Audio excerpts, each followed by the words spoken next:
Glória a Deus. Bom, acho que hoje é o terceiro domingo que nós estamos numa série falando sobre juízes, né? E hoje nós vamos falar de mais um juiz. Glória a Deus por isso.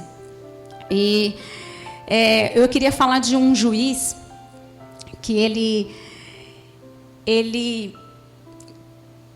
se fosse aos nossos olhos, aos olhos do mundo, naturalmente ele nem seria qualificado para ser um juiz, né? Primeiro porque ele nasceu num lugar de rejeição, né? Ele foi filho de uma prostituta. Então você imagina que com esse peso, dificilmente ele seria um juiz. Seu pai teve um deslize e depois desse deslize ele casou, né? Ele teve uma esposa e gerou filhos. E esses filhos, quando cresceram, resolveram expulsá-lo. Então ele foi expulso da sua própria terra.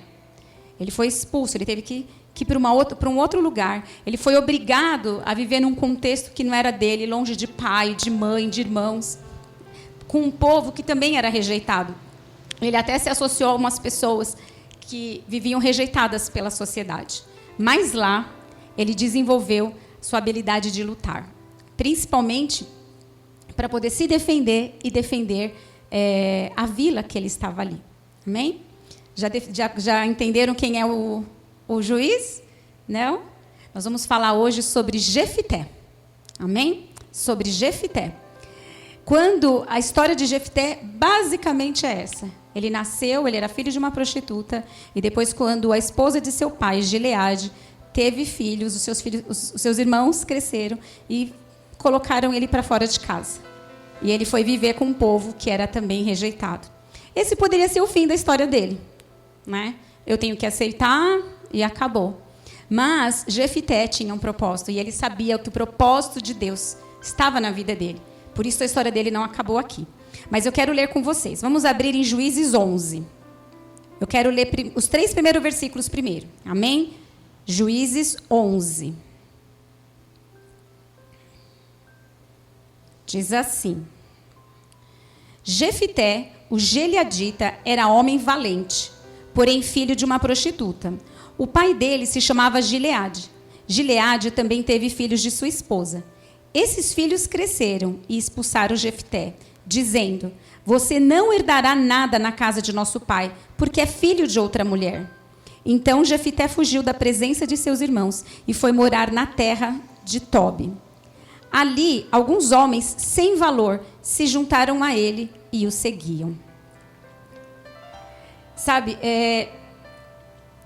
Jefité podia ter a oportunidade de viver ali, nesse lugar que ele fugiu, que a cidade chama-se Tobi. E podia ter ficado chateado e magoado, mas não. Ele resolveu viver neste lugar, e é interessante que a palavra Tobi, cidade, significa a bondade de Deus. Deus é tão maravilhoso que mesmo quando nós vamos para um vale, quando nós passamos por um deserto, Ele usa da bondade dEle e cuida de nós. Amém? E foi aí que ele foi para essa cidade. E ali ele se juntou a uns homens sem valor. Aqueles mesmos homens que Davi, quando estava fugindo do rei Saul, fugindo lá na caverna de Adulão, se reuniu com aqueles homens que eram endividados, de espíritos desgostosos, homens amargurados. Mas interessante que Jefité se tornou o líder deles. Numa outra versão, fala que Jefité, aqui ele está falando no versículo 1, que Jefité era homem valente. Mas numa outra versão, em inglês, fala que Jefité era um guerreiro valente. E aquele tempo que ele esteve ali, ele pôde treinar bem, né, a batalha, porque ali vinham pessoas para saquearem. Os inimigos vinham, e ele tinha que defender. Amém? O nome Jefité significa Deus abre.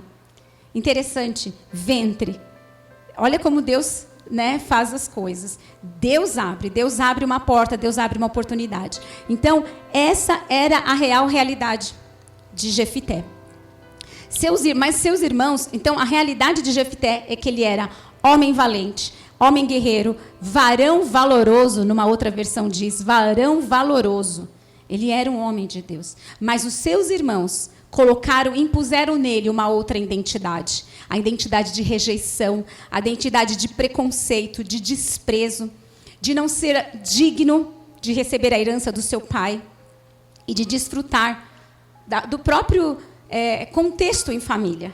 essa foi a realidade que os seus irmãos colocaram sobre Jefté. E muitas vezes as pessoas, nós temos visto e aprendido isso, que muitas vezes a luta vem de dentro, não é? Os levantes vêm de dentro. E nós temos que saber quem nós somos em Deus, para que a gente não receba os rótulos do que as pessoas dizem quem nós somos. Sabe quem você é? Você é o que a Bíblia fala que você é. Você é o que a Bíblia fala que você é. Você nasceu porque Deus tem um propósito na sua vida. E a gente não pode aceitar o que os outros falam, ainda que seja de dentro da nossa própria família. Mas nós temos que saber o que Deus fala de nós, o que Deus fala a nosso respeito. Amém? Então, nesse contexto de família, ele já foi muito confrontado, muito afrontado na sua identidade. Você é um rejeitado. Você não vai fazer parte da nossa família. Não, sua mãe é outra mulher, imagina. Nós estamos falando de um povo de Deus. E a mãe dele era uma prostituta pagã, que além de prostituta, não era nem do povo de Deus. Então, você imagina o tamanho dessa rejeição. As pessoas falam, você é filho de quem? Né? Tem famílias, tem nomes, são renomados. Imagina uma rejeição desse tamanho. Né? Aonde que Jefté poderia chegar a ser juiz? Naturalmente dizendo. Mas nós vamos aprender hoje que quando Deus tem um propósito nas nossas vidas, e quando nós sabemos e reconhecemos o propósito de Deus nas nossas vidas, nós podemos viver aquilo que Deus tem para nós, que é aquilo que é a nossa identidade, não aquilo que as pessoas querem nos rotular. Amém? Glória a Deus. Vamos continuar.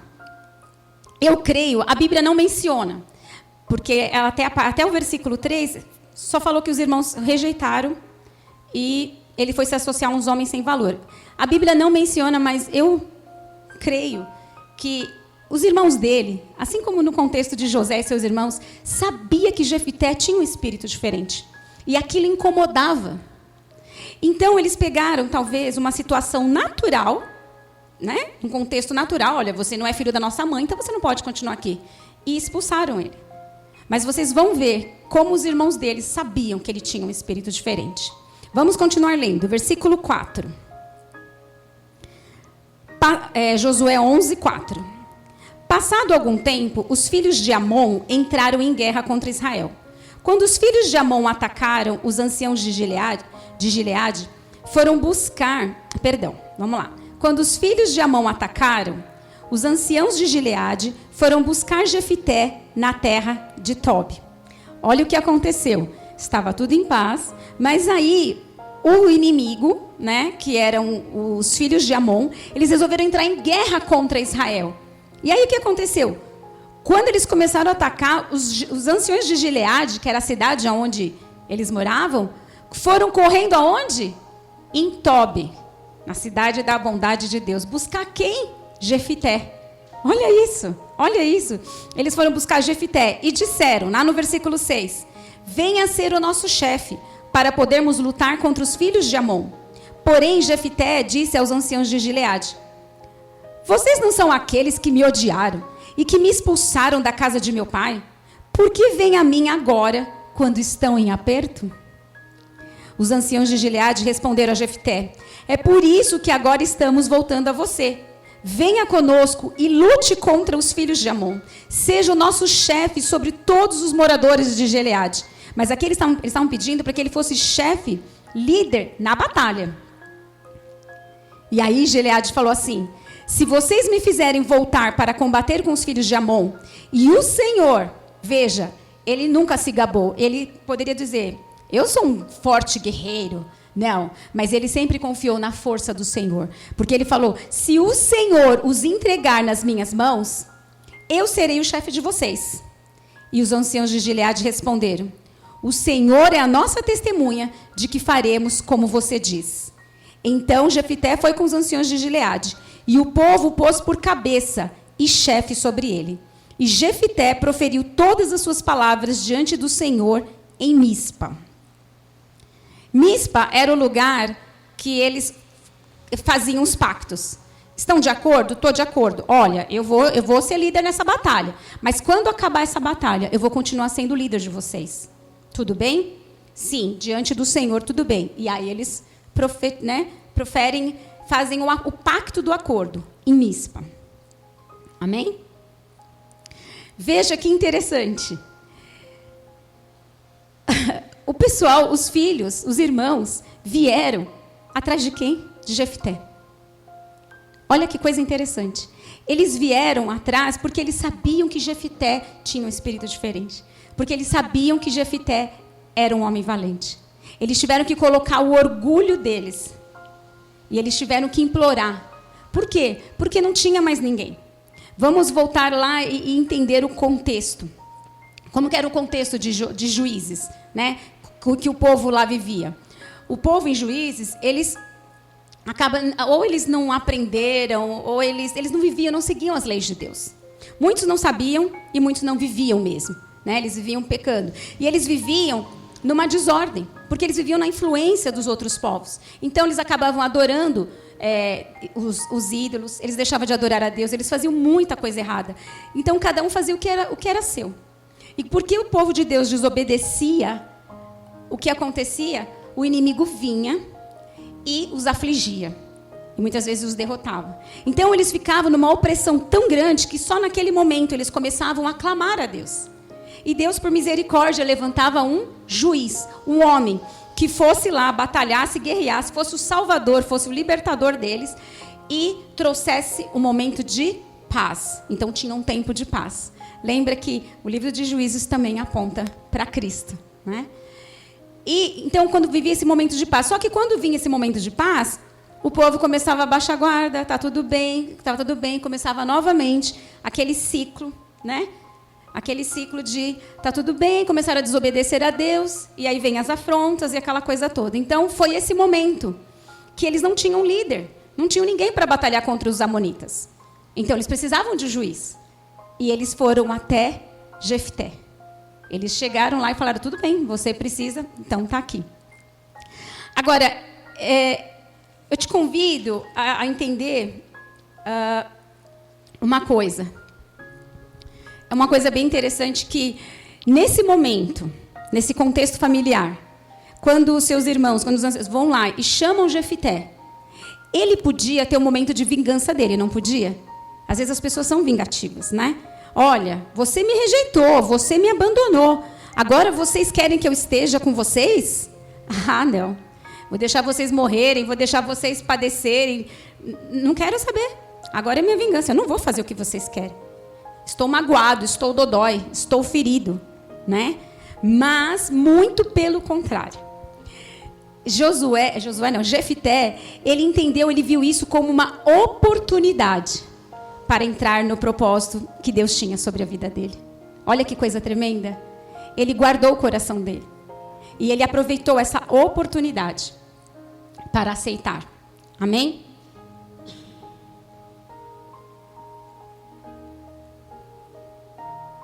Então, ele entendeu que nesse tempo de rejeição, nesse tempo que ele estava lá, ele tinha que trabalhar e fazer o melhor que estivesse nas suas mãos. Sabe, muitas vezes quando nós somos rejeitados, a gente perde o propósito de Deus, a gente fica lambendo as nossas feridas, a gente desiste de muita coisa que nós começamos. Mas Jefté não. Quando ele estava naquele lugar chamado Tobi, ele resolveu não ser magoado, ele resolveu fazer aquilo que vinha nas mãos dele e fazer o melhor. Se ele tinha que defender aquele povo, aqueles homens ali, ele defendia. Ele tinha que até às vezes assaltar alguns nômades que passavam para poder comer. Ali era o contexto dele. Mas ele fazia tudo com um coração sincero. Então, quando houve essa oportunidade dele virar o jogo, dele viver o propósito de Deus na vida dele, ele aceitou. Ele falou, eu vou. Mas mais do que isso, ele sabia da identidade dele. Ele sabia quem ele era em Deus. Então, como ele sabia quem ele era em Deus, ele pôde reivindicar a sua posição em Deus. Então, ele disse assim, eu vou. Se o Senhor der a vitória, vocês vão me colocar como juiz. Vão me manter mesmo depois da vitória. E eles aceitaram. E isso é tremendo quando nós entendemos o nosso propósito em Deus, quando nós entendemos quem nós somos em Deus. No momento certo, quando a oportunidade vem, você simplesmente não somente demonstra, se prontifica, mas você também reivindica a sua posição em Deus. Não que você vai passar por cima, entende? Mas você sabe que você pode fazer aquilo e pode fazer bem feito. Então você vai e reivindica aquilo que você é em Deus. E foi isso que aconteceu com Jefité. Amém? E aí vamos entrar agora na parte da batalha, né? Então, aqui é uma oportunidade muito grande para a gente entender que muitas pessoas vão nos rejeitar, que muitas pessoas de dentro vão nos rejeitar, que muitas pessoas de dentro vão nos rotular. Mas a gente tem a oportunidade de negar. A gente tem a oportunidade de saber quem nós somos em Deus. Nós temos a oportunidade de se você muitas vezes saiu de um contexto de onde você estava e foi para um contexto pior. Ali, faça o seu melhor, seja fiel, porque o Senhor vai te exaltar, o Senhor vai te honrar. Amém? O Senhor vai criar uma oportunidade para que você cumpra o propósito dele. E eu creio que aquele momento também é um momento de propósito, porque é um momento de preparo no Senhor. Amém? Então nós temos que aproveitar isso. Chegando agora o tempo da guerra, vamos ver agora o que aconteceu com Jefité, como Jefité conduziu essa guerra. Vamos acompanhar lá em Juízes 11, do 12 ao 28. Vamos lá.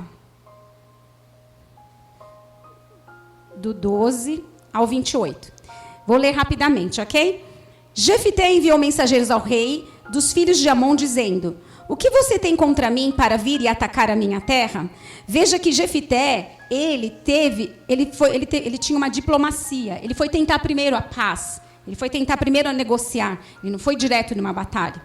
Ele criou em Deus estratégias. Amém? E aí ele falou: o que você tem contra mim para vir e atacar a minha terra? Versículo 13. O rei dos filhos de Amon respondeu aos mensageiros de Jefté: é porque, quando Israel saiu do Egito, tomou a minha terra, desde o Ardom até o Jaboque e até o Jordão. Devolva-me agora essa terra, pacificamente. Porém, Jefité tornou a enviar mensageiros ao rei dos filhos de Amon, dizendo: ele podia devolver a terra pacificamente. Mas Jefité sabia da história do seu povo, sabia daquilo que Deus tinha feito. E nós não podemos deixar que o inimigo venha e roube aquilo que é nosso. Amém? E nem traga mentiras do que realmente era o fato. Então, lá no versículo 16, ele falou assim: porque quando Israel saiu do Egito, ele andou pelo deserto, ele foi contar a história, até o Mar Vermelho e chegou a Cádiz. Então, Israel enviou mensageiros ao rei dos Edomitas, dizendo: peço que você me deixe passar pela terra. Porém, o rei dos Edomitas não lhes deu ouvido. Israel mandou pedir a mesma coisa aos reis dos Moabitas, mas ele também não quis atender. E assim, Israel ficou em Cádiz. 18. Depois andou pelo deserto e rodeou a terra dos Edomitas e a terra dos Moabitas, e chegou a leste da terra destes, e acampou no outro lado de Arnon. Não entrou no território dos Moabitas, porque o Arnon é a fronteira deles. Veja que Israel foi tentando sempre no momento de pacificação. 19. Então Israel enviou mensageiros a Seom, rei dos amorreus, rei de Esmom. Israel lhe disse: por favor, deixe-nos passar pela sua terra até o nosso destino. Porém, Seom, não confiando em Israel, recusou deixá-lo passar pelo seu território. Pelo contrário, olha o que ele fez. Além de não deixar passar, ele reuniu todo o seu povo, acampou em Jaza e lutou contra Israel. Veja, Israel não foi para lutar, ele foi para pedir passagem. Mas esse território foi lá e lutou. Porque eles começaram a lutar, no versículo 21, o Senhor, Deus de Israel, entregou Sion e todo o seu povo nas mãos de Israel, que os derrotou. E Israel tomou posse das terras dos amorreus, que moravam naquele lugar. Foi assim que essa terra chegou nas mãos de Israel. Versículo 22. Os israelitas tomaram posse de todo o território dos amorreus, desde Arnon até o Jaboque e desde o deserto até o Jordão. 23. Assim o Senhor Deus de Israel expulsou os amorreus de diante do seu povo de Israel. E aí ele faz uma pergunta: e você pretende ser dono dessa terra? Não é fato que você considera como a sua propriedade aquilo que Quemos, seu Deus, lhe dá? Um Deus minúsculo. Assim nós possuiremos o território de todos o que o Senhor, nosso Deus, expulsou diante de nós. Nós precisamos saber da nossa história e de quem nós somos em Deus.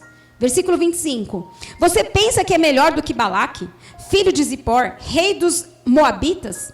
Será que alguma vez ele entrou em conflito com Israel ou lutou contra ele? Enquanto Israel morou durante 300 anos em Esmon e nas suas vilas, e em Aroer e nas suas vilas, e em todas as cidades que ficam às margens do Arnon, por que vocês, amonitas, não as recuperaram durante todo esse tempo? Israel ficou 300 anos morando em toda essa região e eles não reivindicaram. 300 anos. Por que agora eles vêm reivindicar? Portanto, 27. Não sou eu quem peco contra você. Quem pecou contra você, porém você faz mal em lutar contra mim. Ele está até falando, olha, melhor você não lutar, você vai fazer mal. Porque o Senhor, que é juiz, olha que tremendo, Jefité era juiz, mas ele sabia quem era o juiz dos juízes. Porque o Senhor, que é juiz, julgue hoje entre os filhos de Israel e os filhos de Amon. Porém, o que aconteceu com o rei no versículo 28? O rei dos filhos de Amon não deu ouvidos à mensagem que Jefité lhe havia mandado. E aí tiveram que entrar em guerra. Veja, é um texto comprido, mas é muito importante. A Bíblia fala que o povo de Deus perece por falta de conhecimento.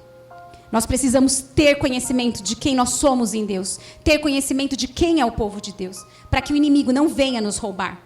Eles chegam com argumentos, olha, essa terra é minha, pode sair daí. Quem disse que essa terra é sua? Nós temos que saber, nós temos que ter conhecimento. Amém? Isso é muito importante nessa guerra. E aí a gente vai ver que o Senhor realmente peleja e vence a guerra. Mas antes disso, Jefité, ele faz um voto. E esse voto, ele faz, porque aí a gente volta a entender o contexto. Ele faz um voto muito sério.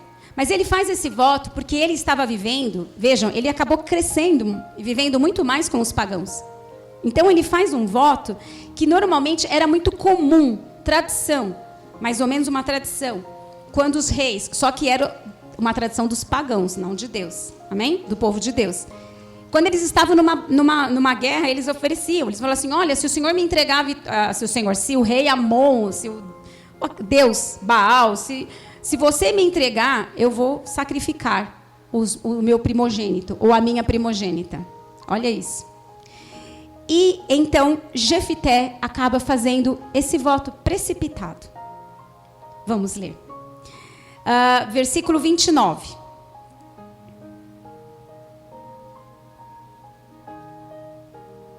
Espera aí que subiu aqui. Então o Espírito do Senhor veio sobre Jefité, e ele atravessou Gileade e Manassés, e passando por Mispa e de Gileade, foi até os filhos de Amon. Antes de falar do voto, veja, no versículo 29, o Espírito do Senhor veio sobre Jefité. Jefité era um homem de Deus, e ele foi com o Senhor para essa guerra. Amém? E aí no 30, ele se precipita nesse voto. Jefté faz um voto ao Senhor dizendo, se de fato entregares os filhos de Amon nas minhas mãos, quem primeiro sair da porta da minha casa para se encontrar comigo, quando eu voltar vitorioso sobre os filhos de Amon, esse será do Senhor, e eu o oferecerei em holocausto. Forte, não é? Muito forte. Vamos continuar. 32. Assim Jefité foi de encontro aos filhos de Amon, para lutar contra eles. E o Senhor os entregou nas mãos de Jefité. Quem entregou? O Senhor. Ele os derrotou desde Aroer até as proximidades de Minite. 20 cidades ao todo, e até Abel-Queramim. Foi uma grande derrota para os filhos de Amon, que assim foram subjugados pelos filhos de Israel. Se não fosse o Senhor, eles teriam perdido, porque foi uma guerra muito grande, era uma batalha muito grande. Amém? Então, versículo 34. Quando Jefité voltou para sua casa em Mispa, a filha saiu ao seu encontro, tocando tamborim e dançando. E ela era filha única, e ele não tinha outro filho e nem outra filha. Quando Jefité a viu, rasgou as suas vestes, rasgou a sua roupa e disse, minha filha, você me prostra por completo. Você passou a ser a causa da minha ruína, porque eu fiz um voto ao Senhor e não posso voltar atrás. E ela lhe disse, meu pai, você fez um voto ao Senhor, Faça comigo segundo o voto que fez, agora que o Senhor o vingou dos seus inimigos, os filhos de Amon. E ela disse mais ao seu pai: que me seja concedido isto. Deixe-me por 2 meses para que eu vá e desça pelos montes e chore a minha virgindade, eu e as minhas companheiras. E o pai consentiu. Vá. Deixando-a ir por 2 meses, e então ela se foi com as suas companheiras e chorou a sua virgindade pelos montes. Ao fim dos 2 meses, ela voltou para seu pai, que lhe fez o segundo voto que tinha feito. Assim, ela nunca teve relações com homem algum. Daqui veio o costume em Israel de que as filhas de Israel saírem por 4 dias, todos os anos, a chorar pela filha de Jefité, o Gileadita. Vocês conheciam essa história? Quando Jefité faz esse voto, ele faz com uma intenção muito boa, porque ele falou: o que eu quero agradar tanto a Deus, que se eu oferecer um sacrifício, porque antigamente eles faziam sacrifícios de animais, ofertas ao Senhor. Ele falou: eu não vou oferecer só um animal, eu quero oferecer algo que custe, porque ele vivia naquele contexto dos pagãos. Então, só que ele não pensou na filha dele, eu tenho certeza disso. Ele não deve ter pensado na filha dele. Ele deve ter pensado, talvez, porque naquela época também tinham servos, empregados.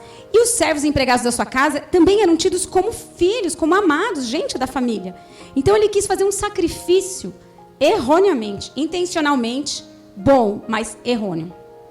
E ele falou: aquele que primeiro sair da minha casa, então eu vou oferecer ao Senhor. E imagina que quem sai da casa dele é a filha dele, a única filha. E é interessante que ela sai trazendo um povo já com seu tamborim, dançando. Que isso também eram deles. Ela se alegrava, ela começava a adorar a Deus, agradecer a Deus. Ela sabia o poder da adoração. Meu pai venceu, mas foi o Senhor quem deu. Glória a Deus! E começou a sair e dançando.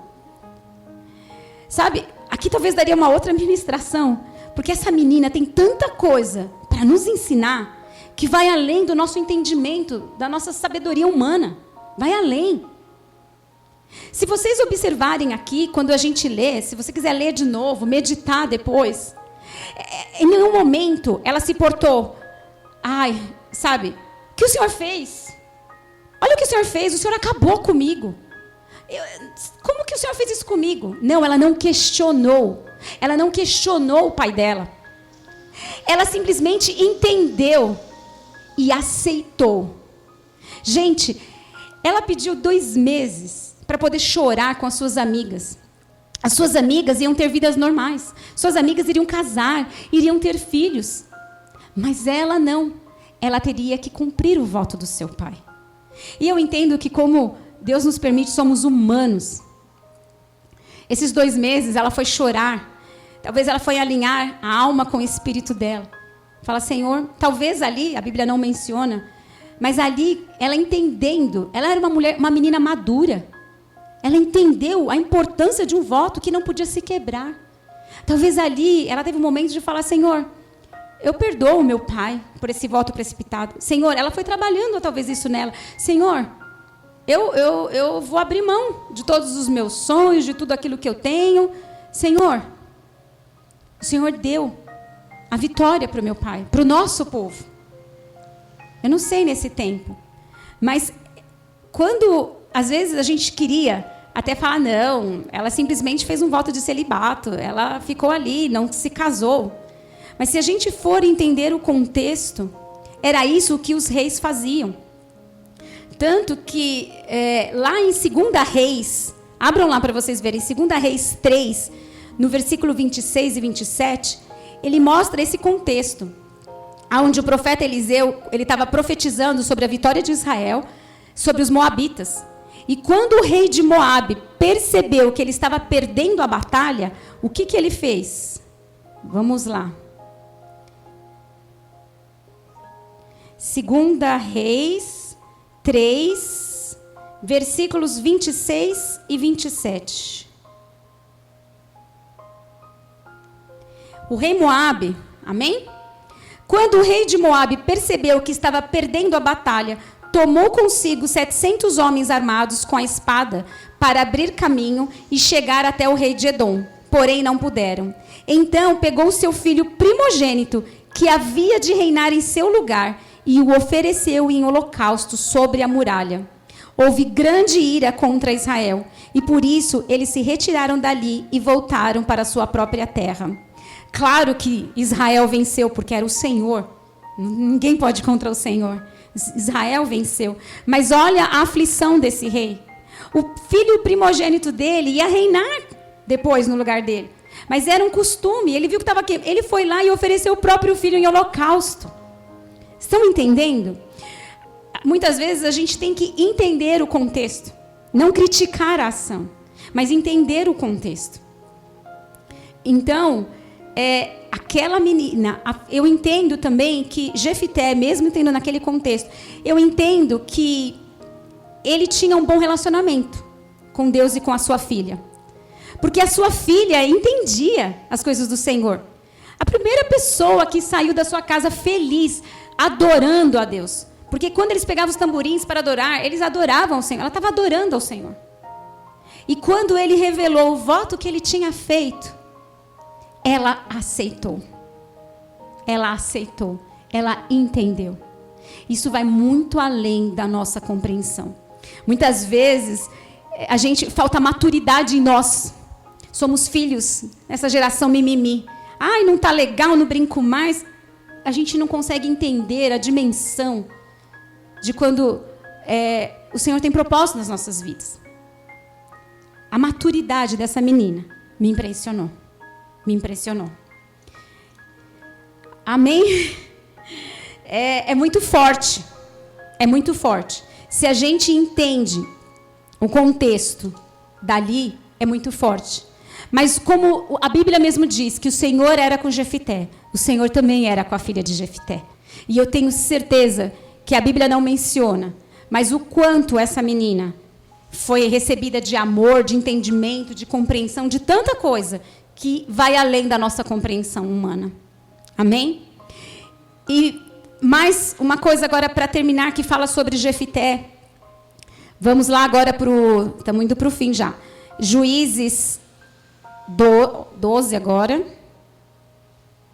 Cadê meus juízes aqui?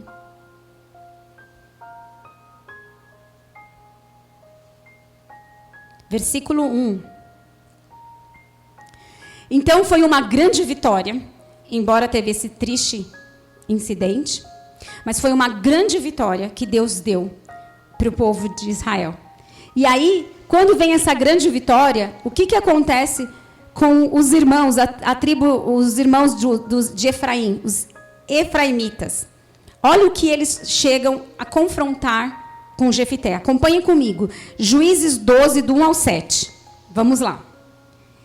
Então, os homens de Efraim foram convocados, passaram para Zafon e disseram a Jefité: por que você foi lutar contra os filhos de Amon e não nos chamou para ir com você? Por causa disso, vamos queimar a sua casa com você dentro dela. Olha isso. Eles estão reclamando porque Jefité não os convidou para a luta. Para lutar, para participar dessa vitória. E aí eles já determinaram: olha, por causa disso, nós vamos te queimar com todo mundo na sua casa. Jefité, ele conhecia. E olha o que Jefité respondeu, versículo 2. Eu e o meu povo tivemos uma grande discussão com os filhos de Amon. Chamei vocês, mas vocês não me livraram das mãos dele. Quando vi que vocês não iam me livrar, arrisquei a minha vida e fui lutar contra os filhos de Amon. Ele se arriscou e foi lutar porque eles não queriam ajudar. E o Senhor os entregou nas minhas mãos. Então, por que vocês estão vindo hoje para lutar contra mim? Ei, eu chamei vocês, vocês não vieram. Eu tive que arriscar minha própria vida. E agora, por que vocês estão vindo aqui reclamar sobre isso? E aí, versículo 4. Jefité reuniu todos os homens de Gileade e lutou contra Efraim, porque eles estavam dispostos a queimar, a matá-los. Os homens de Gileade derrotaram os efraimitas, porque estes tinham dito: vocês, gileaditas, que moram no meio de Efraim e Manassés, são desertores de Efraim.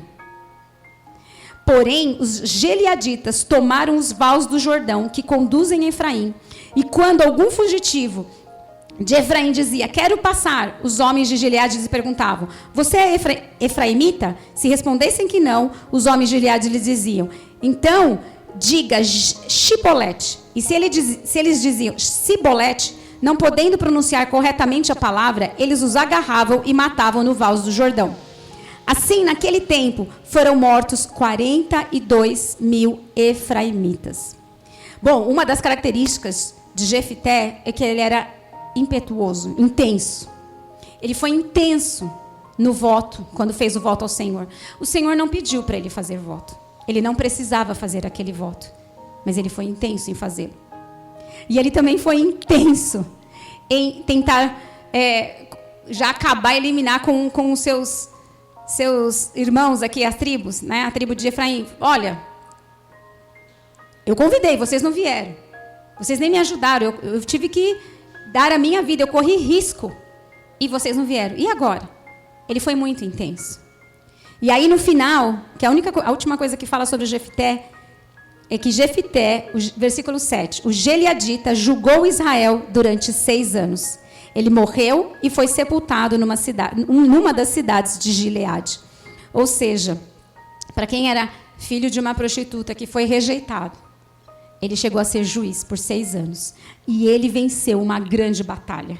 Uma grande batalha. Uma grande vitória. E é interessante que o que a gente pode aprender várias coisas aqui.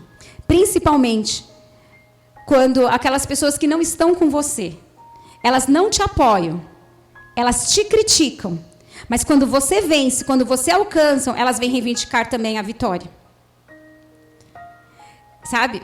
A gente tem que saber quem nós somos em Deus. Nós temos que saber quem nós somos em Deus. Amém?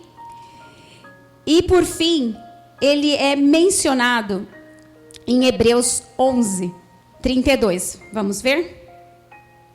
Assim como nós aprendemos aqui sobre Sansão, sobre Gideão a semana passada, todos eles foram mencionados em Hebreus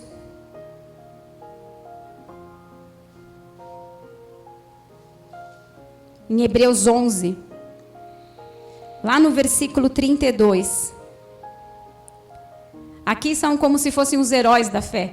Imagina que esse homem, esse juiz, ele foi mencionado no Novo Testamento. E olha que tremendo, versículo 32. Que direi mais?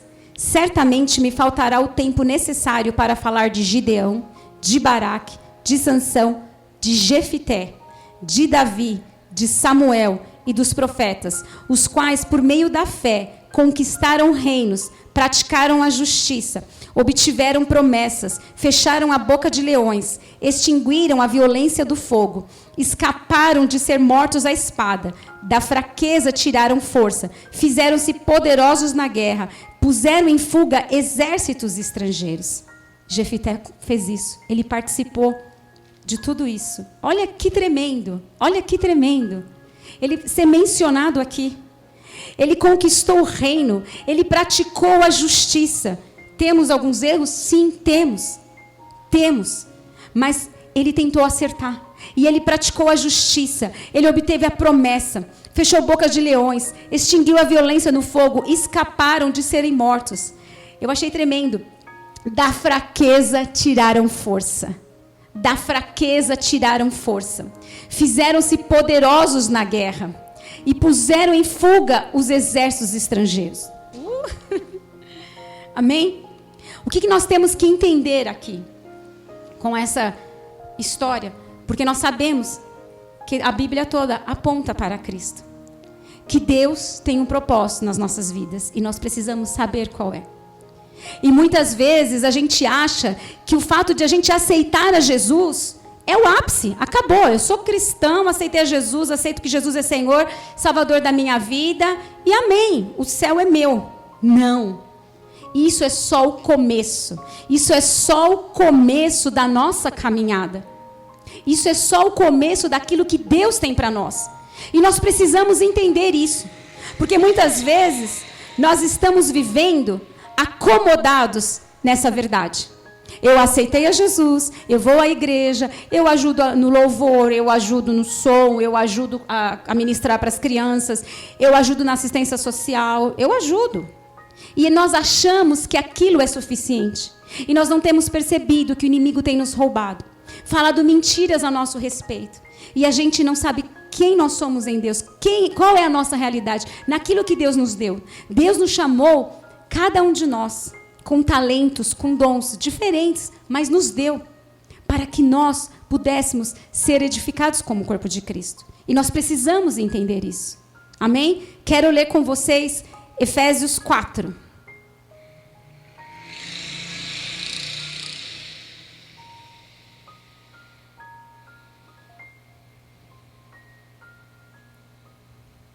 Deixa eu ver se vai ser a partir do 1.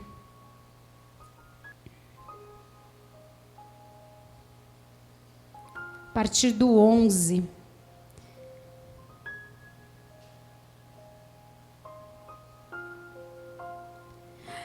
Vamos lá? A Bíblia diz lá em Efésios 4, versículo 11. Acompanhem comigo. E ele mesmo concedeu uns para apóstolos, outros para profetas, outros para evangelistas, outros para pastores e mestres. Com que propósito? Com vista ao aperfeiçoamento dos santos, para o desempenho do seu serviço, para a edificação do corpo de Cristo, até que todos cheguemos à unidade da fé e do pleno conhecimento do Filho de Deus, ao estado de pessoa madura, à medida da estatura da plenitude de Cristo, para que não mais sejamos como crianças, arrastados pelas ondas e levados de um lado para o outro por ventos de doutrina, pela armadilha das pessoas, pela astúcia com que induzem ao erro.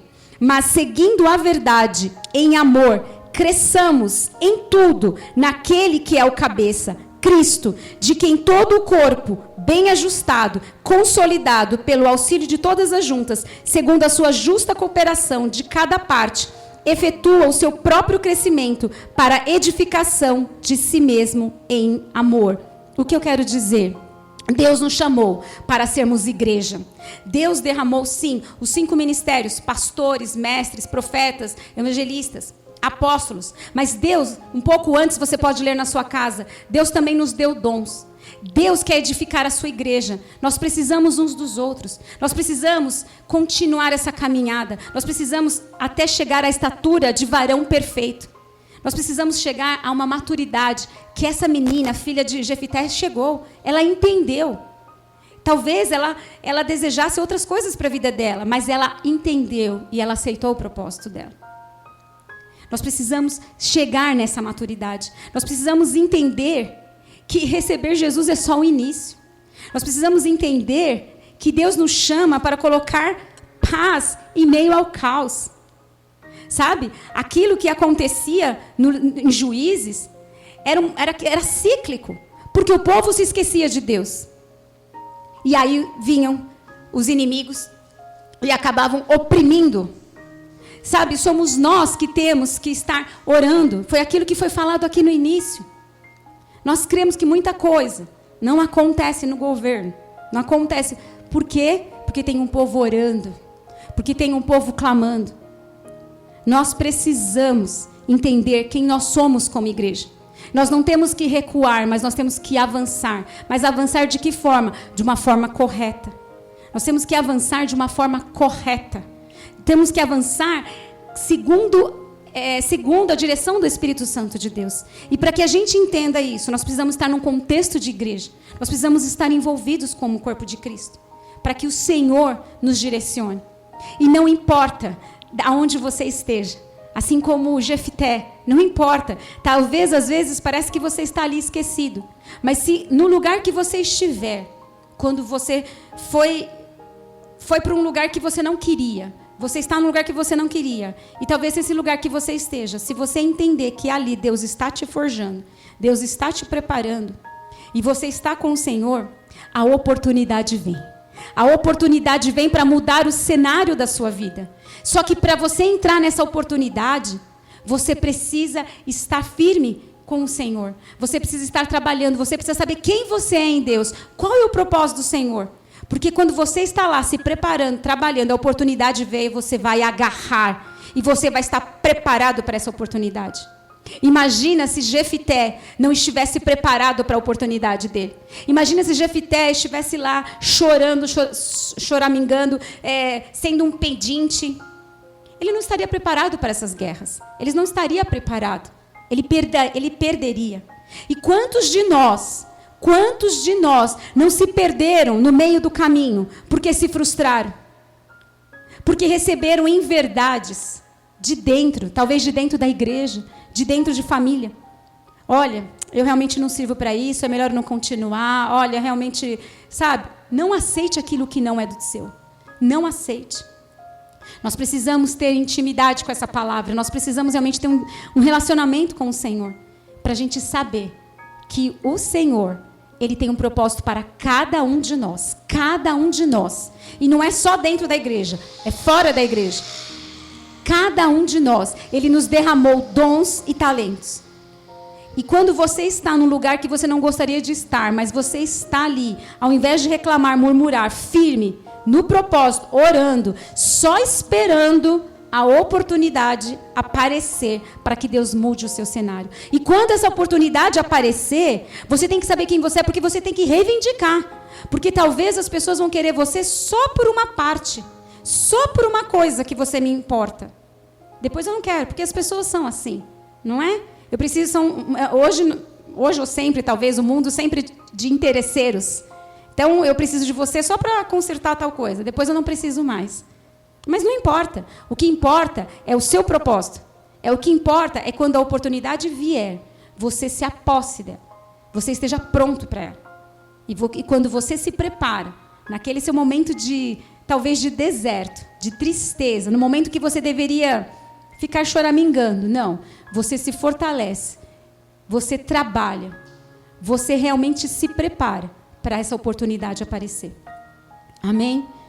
Hoje o que nós aprendemos com Jefité é que nós realmente precisamos, não importa de onde você veio, importa quem é o seu Deus e que você está com Ele, porque Ele foi um homem de fé. Ele foi um homem de fé. Da fraqueza, Ele tirou forças. Amém? Que nós possamos realmente receber isso. Que nós possamos entender essa verdade. E que nós possamos realmente desejar, sabe, sair da nossa zona de conforto. E queremos realmente falar, Senhor, o que o Senhor tem para mim? Eu quero cumprir o propósito que o Senhor tem para a minha vida. Eu quero viver a realidade que o Senhor tem para mim. Não aquilo que as pessoas me rotulam, mas aquilo que o Senhor tem para mim. Eu quero isso. Que você receba essa palavra em nome do Senhor Jesus Cristo. Amém? Em nome de Jesus.